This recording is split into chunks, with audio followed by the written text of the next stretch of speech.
I don't know if you've heard, but version 1.6 has been confirmed by Concerned Ape in a tweet. And as much as I don't like looking into tweets too much, I'm gonna look in too much to this tweet. Eric has mentioned that there will be new content, but not as big as version 1.5, which added pretty much an entire post-game. It'll also be focusing on making modders' lives easier, which you'll love to see. Mods for this game are wonderful. Those smaller changes have me interested though. I'm assuming that these changes will be along the lines of updates before 1.5, where 1.4 added things like 14-heart cutscenes, the movie theater, and the tailoring system. I'm gonna look at the game and see what changes could be added to 1.6 in line with these in terms of scope. To be honest, I had to think for a very long time about what I would change. The game's in a great state right now. There's several good ways to make money, some intensive, some not, and there's already plenty of content to go through. On that note, what I'm going to be focusing on are quality of life features, customizability, and making some of the underused features a bit more worth it. Let's start with the biggest change I would make: an extra equipment slot. This would essentially be an accessory. Instead of either being just for cosmetic or raising defense, this would add a different type of effect, usually through information. A lot of these effects that I've used as examples are inspired by mods, not that I want the update to straight up take ideas, but they give a good idea of what kind of buffs these accessories would give. Polarized glasses would allow you to see fish in the water. A fun little scouter parody would let you see enemy health bars. A compass would let you see NPC locations on the map. And a friendship bracelet would add a small multiplier to any friendship gains. I could go on with ideas all day. I think it'd be a fun trade-off to have one situational item that has a great effect, but you can only have one active at a time. You'd also have to allocate inventory space if you want to be able to swap them out on the go. I'd imagine maybe 12 to 15 different accessories. And also, you might say that these are similar to rings. Well, rings mostly focus on combat. I'd like these effects to span all through the different systems of the game and also have bigger and more impactful effects than rings would. Next would be a few customization additions. I'd add the ability to freely decorate your house in an overhead mode, think kind of like The Sims. I'm imagining a menu of every decoration you have in the game separated into different categories, and a big zoomed out view of your house where you can just click and drag wherever you want the item to go. Another thing I'd like is just the ability to be able to move rooms around, kind of just like a jigsaw puzzle-ish kind of deal. Nothing really too complicated, just like maybe I want something to the left of the kitchen, or maybe I want something to the right of the spouse's room. I don't know, things like that. Of course, both of these effects would probably be unlocked after everything else that's currently in the game, because I see them as very big customization options. Every update tends to have a big customization boost, so I figured this would do well. Oh yeah, also, I want to add one new placeable space: Galaxy Tile.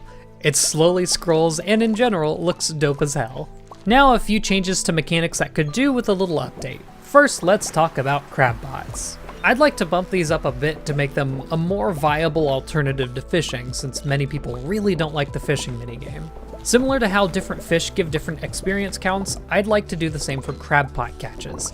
Currently, it's a flat 5 experience no matter what, which is less than any fish gives, carp being the lowest at 8 experience. While I agree it shouldn't be as high as fishing since it's passive, it does still take quite a few materials to make one crab pot, and it takes one whole day to fill. So let's make a trade-off. Trash will now give 0 experience, just like fishing. Cockles, mussels, and oysters will give 8 experience. Shrimp and clams give 12, crab gives 15, and lobsters give 18. And this will also have the side effect of making the mariner profession a lot better, not catching any trash.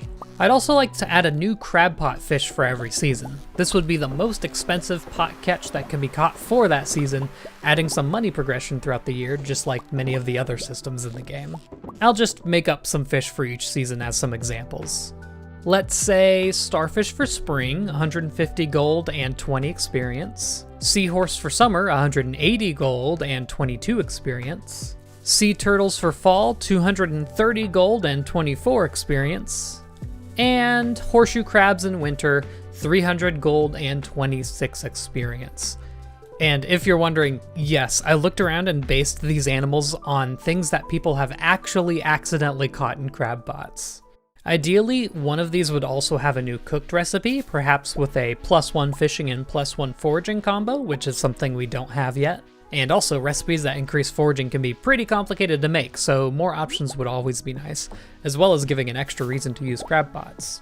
My goal with these changes would be to make crab pots obviously more viable, but also an option to just get up to higher levels of fishing, so once you do hit level 10 and your fishing bar is a lot larger and makes the fishing game a lot easier, you can then swap to actual fishing.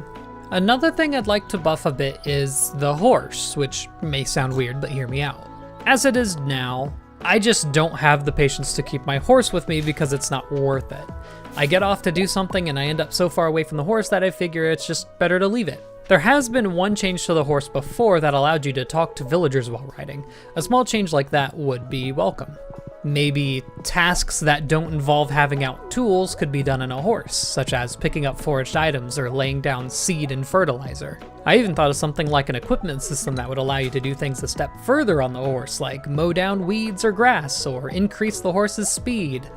I don't know, I just kind of like the idea of the horse growing alongside you. Like, I mean, even if you want to take it a step further, give it a whole leveling system. The more you use your horse, the faster it gets, and it unlocks new abilities as you go on, such as being able to forage while on top of, or mowing down grass, things like that.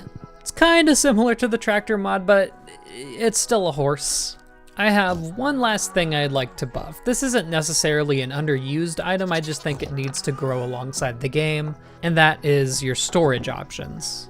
I think, naturally, as the list of items in the game gets larger, we should get better storage as well. We've actually seen this a little bit. The wardrobe can store all clothing items. Junomo chests all share the same inventory, allowing you to have a few important items in them. And we did get that stone chest, but it was just an aesthetic change from the wooden chest. I think that one extra row would be a nice addition. With the way that I do my sorting, I usually teeter on the edge of a full chest pretty often. One extra row would make things a lot less stressful without being overwhelming. And maybe on top of that, we could get something similar to the wardrobe that would fill with purely decorative items. Yes, we do have the furniture catalog, but there's a lot of items that aren't in it, so it'd be nice to not have them take up space in a chest. I think in my current playthrough, I have 3 entire full chests filled with just decoration items. Last but not least, I don't think I'm alone in this one. Give this man some heart cutscenes. He just sits there in the library all day. He's so lonely. Let him do things. I don't know if you'd necessarily have to start closing the library on certain days, but just have him go out after closing times, which is fairly early in the day. And I think it could be a cool chance to get into like why he likes archaeology. It doesn't have to be a particularly deep character story, just, you know, something neat. It's just a little weird that he's like seen in the library and nowhere else. I think that'll do it. I don't think I wanted to go too overboard with the amount of suggestions I was giving because in the end, it's not that important.